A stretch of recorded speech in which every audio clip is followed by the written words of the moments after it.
Hey everyone, I'm Zenith Priest, and welcome to my introduction for Shifting Memory of Ages, where I will give you insight into the nature of this spirit and show you how to drive off the invaders by turn 5.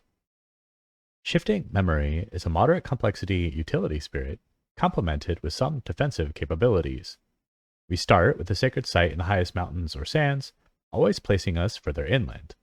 This might give us trouble gaining access to smaller islands, but with our playstyle utilizing major powers, we'll quickly make up for our secluded start. We also begin with a few elements prepared, which our special rule will cover in more detail. Experience with long ages of knowledge and forgetfulness allows us to discard a card from our hand when we would otherwise be forced to forget a power.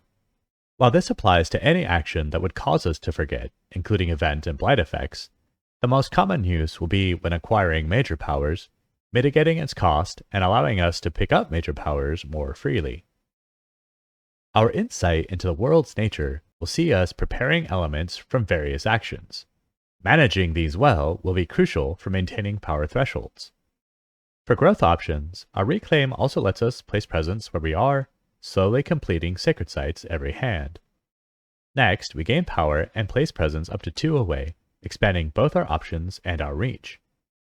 Third gains us a little energy, and we can place presence nearby. If we're only a little shy of what we need, this may be the right call, allowing us to still hit the powers we want, while still pulling presence off our tracks. If it's not enough, we always have the final choice of gaining a significant amount of energy, but aren't able to place any presence when we do. Whether or not we need this will depend on our specific build, but considering our preference for gaining majors, it's certainly a good option to have. Our presence tracks are minimal to begin, with no passive energy and only a single card play. However, our energy opens up quickly, with only one spot not gaining more. There's also a couple places where we'll get to prepare some elements, making this the intuitive choice for a spirit focusing on major powers. The card track remains sluggish after revealing 2 plays, though does have an interesting option for extra card plays. Instead of paying energy like some spirits, we pay with our prepared elements. I'd like to explore when and why we might focus on this track in a future video, but for this introduction, our build will only open up 2 card plays after gaining a major power turn 1. After getting 9 energy to use it, we'll be reclaiming and taking further presence from the top track. Our first innate power lets us learn the invader's tactics, adding defense to a land close by. The first 2 tiers are straightforward, with the final tier scaling up every turn. When we observe the ever-changing world, we'll prepare at least 1 element in the target land, though with careful planning and a little luck, we can prepare up to 3 with the second tier. This will be crucial for hitting major thresholds in the early game, or helping learn the invader's tactics for defense. Our unique powers begin with Boon of Ancient Memories, gaining a minor power for ourselves, or letting an ally gain any power, with an option to pay energy instead of getting a major. This also provides a couple off elements with Water and Leaf, increasing options for pairing with certain major powers. Elemental Teachings prepares an element for us, then lets us pass up to 3 elements to an ally. Hitting thresholds being one of our themes, this power sets us or an ally up for precisely that. When we share Secrets of Survival, we can save a couple to Han from destruction, gather them into place, or do both if we have enough air. This and learn the invader's tactics are the only means we start with to control the initial wave of explorers, forcing us to draft new powers in order to keep up. Finally, Study the Invader's Fears adds fear while also letting us peek at the top unearned fear card. Foreknowledge of what's coming is always useful, eliminating guesswork or wishful thinking.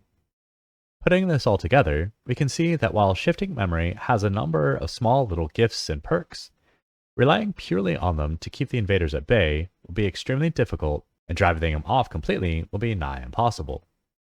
Fortunately, we are also well equipped to expand into major powers right from the start, and our elemental preparations allows us to adapt several different strategies depending on what we pull. And with that, let's get into the demo game. While Shifting Memory came with Jagged Earth, we don't need access to spirit tokens, so we're going to play with just the base game to simplify our decisions during play. Alright, let's begin. Turn 1. When considering major powers as a completion for our strategy, We won't just need to consider what works in the moment, but what will continue to work later on. Knowing the pattern of our presence placements will be important, in addition to how many elements we can prepare for thresholds. Cleansing Floods is a good pick for this board, since presence in both wetlands will allow us to use it anywhere. We only need 2 water to hit the threshold if we pair up Boon of Ancient Memories, cleaning up more established lands if we need, and removing Blight in the process. Its higher cost means we won't get to use it as often, and only clearing 1 land at a time means we'll need to lean on our defensive combo in between to stay on track, but overall, it's a good choice. Indomitable Claim could also work, with an easy threshold thanks to Share Secrets of Survival. It could get a little tricky deciding whether to defend or stop actions, but the extra presence from the energy track will ensure you can reach for another major to close out what you may have had to leave behind. Overall though, I think this would be a much better pick on a board where we start with better access, and with the difficulty setting where we may take a couple early hits while we scale up to handle the later stages. Vengeance of the Dead is generally a good early pick for generating tempo advantage. Defending a small settlement with Dahan counterattacking also stops an adjacent explorer from building, while letting it blight and destroy one of the Dahan could stop both. Keep in mind that taking the easy threshold with Study the Invader's Fears doesn't have enough earth to defend, so be sure to prepare accordingly. On this board, with this start, I'm more inclined to pass, since we can't get Dahan into land 4 in time, and unless Wetlands explores, our use isn't going to be very effective. Vigor of the Breaking Dawn though is an excellent pick. Its cheaper cost and potential to consistently clear multiple lands is particularly ideal for a spirit that doesn't have a lot of raw power to start with. We can also pair a couple different powers for the threshold, with either Share Secrets or Study Fears, giving us a more flexible start. For this intro, I'm going to highlight Vigor of the Breaking Dawn as one of the top picks for the spirit, though you'll see the others played at least once in my playthroughs. Even though we discard instead of forgetting, we still want to consider what we're getting rid of for the hand. Usually, we'll discard Boon of Ancient Memories, but picking something like Tsunami or the Jungle Hungers may cause us to reconsider.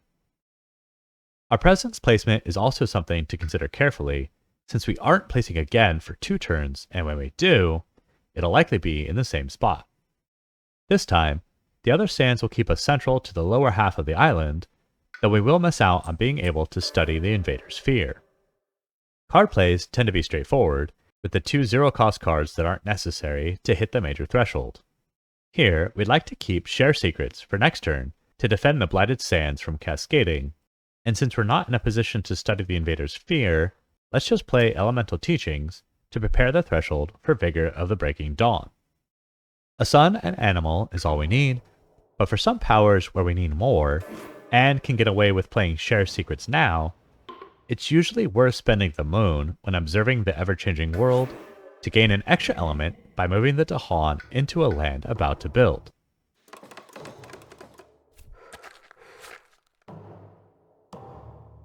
Turn 2. Our choices have generally been prescribed for us, having to gain energy via the last option, and playing our major power paired with what's needed. Executing those powers will obviously vary based on our picks, but here, we can gather the Dahan into the upper jungle before unleashing Vigor of the Breaking Dawn, destroying the town there and pushing the Dahan to stop the sand from ravaging and the mountain from building. Since we no longer have elements prepared for Vigor, we should trade in our moon now for a sun, allowing the option to reach the threshold next turn. After defending the sands, we wait.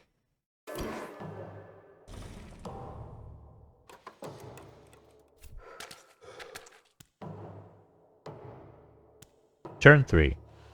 While we do have some flexibility here with a power still in hand, most of the time we won't, so let's follow the main line and reclaim here. Taking from the top track, create a sacred site in the central sands. Since we chose a less expensive power, we have the option to play it again, and that seems like a strong option if we can reach the threshold. Share Secrets would be ideal. Unfortunately, we wouldn't be able to reach Vigor's threshold, so we'll need to study the Invader's Fear instead.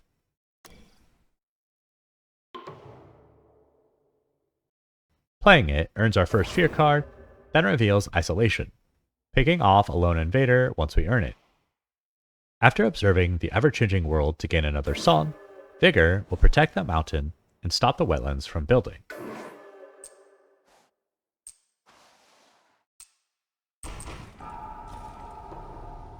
Our Earn Fear card prompts the invaders to seek safety, but we'd rather see the explorer destroyed.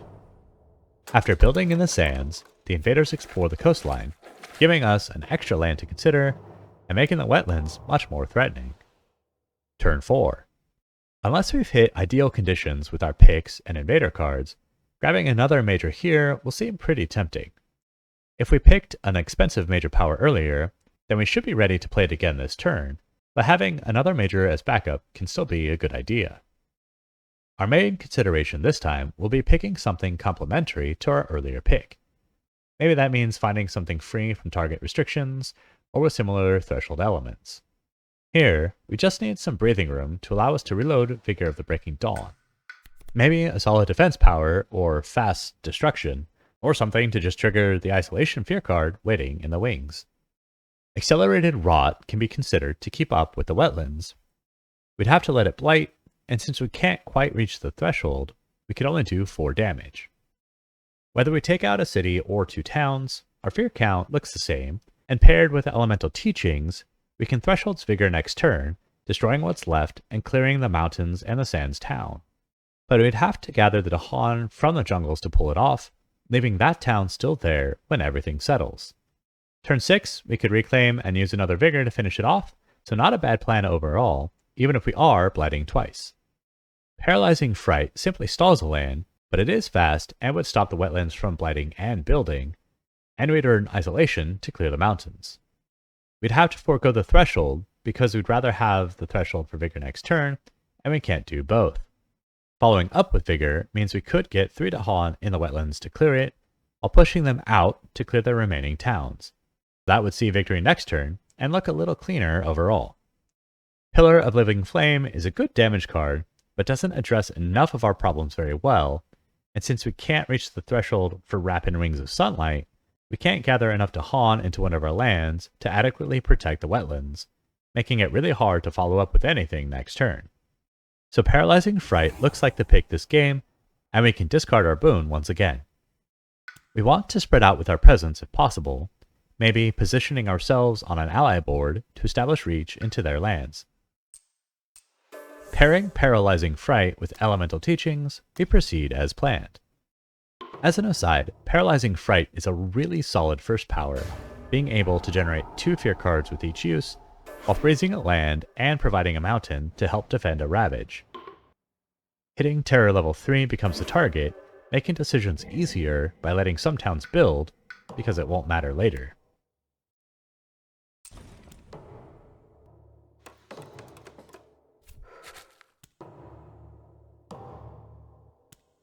Turn 5. While we've already calculated out victory with a reclaim, it's worth noting that we could take either of the last 2 options if we happen to pick more expensive powers that we couldn't quite play last turn. If we do place another presence, we'll be able to start preparing a free element every turn. This does mean that I miscalculated and we could have hit the threshold for Paralyzing Fright last turn, earning 2 fear cards at Terror level 2 instead of just Isolation at Terror 1. But we still have victory through our original plan. Some final thoughts for shifting memory of ages. Adaptability is key. Which major you pull will guide which elements you prepare and which unique powers you employ, especially if there's crossover needs between your major power and innate powers. Drafting major powers turn 1 feels more like drafting minor powers, since you're not looking for a way to finish the game, but for a way to start it. As such, I find myself considering the options more for consistency of use rather than as a one-and-done deal. Other major powers of note for this build is Winds of Rust and Atrophy, for its ability to downgrade invaders while still accruing fear. There are some tactical considerations, but overall, it's pretty amazing. Also, Talons of Lightning. It's a bit expensive and won't work on all boards, but hitting the threshold is doable both times you'll play it, destroying all adjacent towns as a nice finisher.